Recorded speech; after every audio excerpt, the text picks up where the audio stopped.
వార్తలో ఇంతకుముందు చదివిన విధంగా మనం కొన్ని మాటలు ధ్యానం చేసుకుందాము.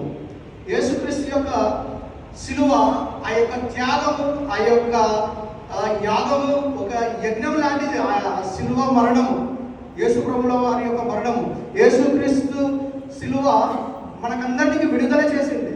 యేసుక్రీస్తు యొక్క శిలువ త్యాగము మనందరినీ పాపం నుంచి విడుదల చేసింది. అందుకోసమే ఆయనకు శ్రమ మనకు విడుదల, ఆయనకు మరణము మనకు జీవము. మనము ఈ లోకరీత్యా అనేక విధాలుగా శ్రమ పడుతుంటాము, కష్టపడుతుంటాము ఈ లోకంలో.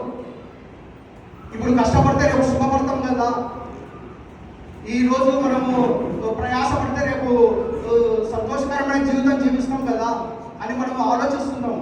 మరి ముఖ్యంగా యవ్వనస్తులైతే ఇప్పుడు కష్టపడు బాబు, ఇప్పుడు కష్టపడి చదువుకో, రేపు పొద్దునైతే నువ్వు చాలా సంతోషంగా సెటిల్ అవుతావు, ఇప్పుడు కష్టపడితే నువ్వు రేపు పొద్దున ప్రయాసం ఉండదని హెచ్చరిస్తూ ఉంటాము.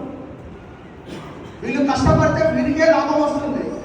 కానీ యేసు ప్రభు శ్రమపడి, యేసు ప్రభు కష్టపడితే మనకు లాభం వచ్చింది. యేసు ప్రభు శ్రమ పడితే మనకు ఆనందాన్ని, సంతోషాన్ని ఇచ్చింది. ఆయన మరణిస్తే మనకు జీవాన్ని ఇచ్చింది. అందుకోసమే ఆయనకు శ్రమ మనకు విడుదల.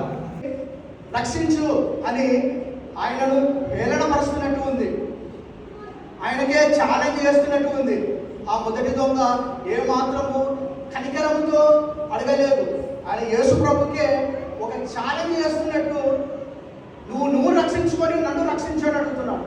ఆయనలో ఎలాంటి మారు మనసు స్వభావం కనపడడం లేదు.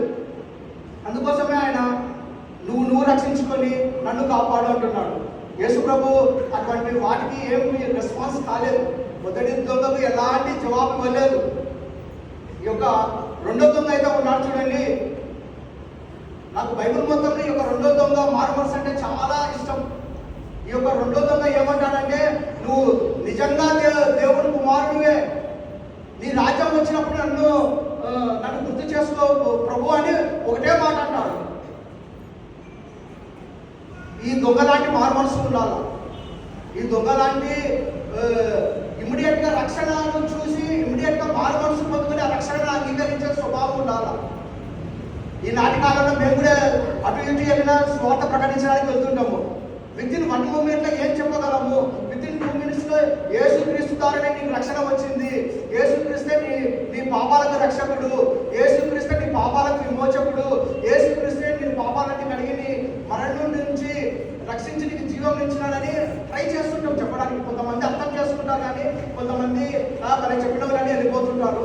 బట్ ఈ దొంగ మాత్రం వితిన్ మూమెంట్లో దేవుని యొక్క రక్షణను గ్రహించిన ఆ మూమెంట్లోనే దేవుని యొక్క మారు మనసు పొందుకొని నీ రాజ్యం వచ్చినప్పుడు నన్ను గుర్తు చేసుకోని అడుగుతున్నాడు. అందుకు యేసు ప్రభు రెస్పాన్స్ అయ్యి ఆయనకు రిప్లై చేస్తున్నాడు.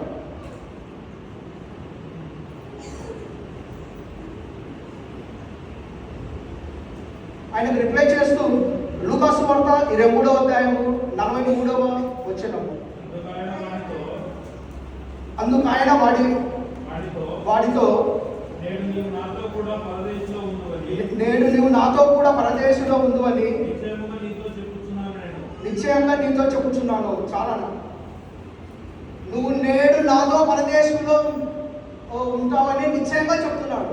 అంటే పరదేశంలో ఉంటుంటే ఇంకొక కొద్ది నిమిషాల్లో మన ఇద్దరం చనిపోతున్నాము, మన ఇద్దరము చనిపోయి పరదేశం ఇట్లా వెళ్ళిపోతున్నామని దాని మీనింగ్. యాక్చువల్గా ఇంకా బతుకమ్మ ఇంకా కొద్దిసేపు మాట్లాడుకుంటామని కాదు, ఇప్పుడే వెళ్ళిపోతున్నామని దాని మీనింగ్. అంటే కొద్దిసేపట్లో మరణించి పరదేశం వెళ్ళిపోతున్నామని ఆ దొంగతో యేసుక్రీస్తు ప్రమాణం చేస్తున్నాడు. ఎందుకంటే ఈ యొక్క దొంగకు రెండవ మరణం నుంచి విడుదల వచ్చింది. ఎందుకంటే మరణాలు 2 రకాలు ఉన్నాయి. ఒకటి శరీరక మరణం ఉంటుంది, ఒకటి ఆత్మీయ మరణం. ఒక శరీరక మరణము ఈ లోకరీత్యా చనిపోతాము, శరీరాన్ని అగ్నిలో వేస్తాము. అగ్నిలో వేస్తే ఏమవుతుంది అండి? కాళ్ళు కాలుతాయి, చేతులు కాలుతాయి, తర్వాత బాడీలో ఉన్న రక్తము ద్రవాలన్నీ కాలిపోయి మొత్తము మాడిపోయి మసైపోతుంది. అదే ఆత్మను అగ్నిలో వేస్తే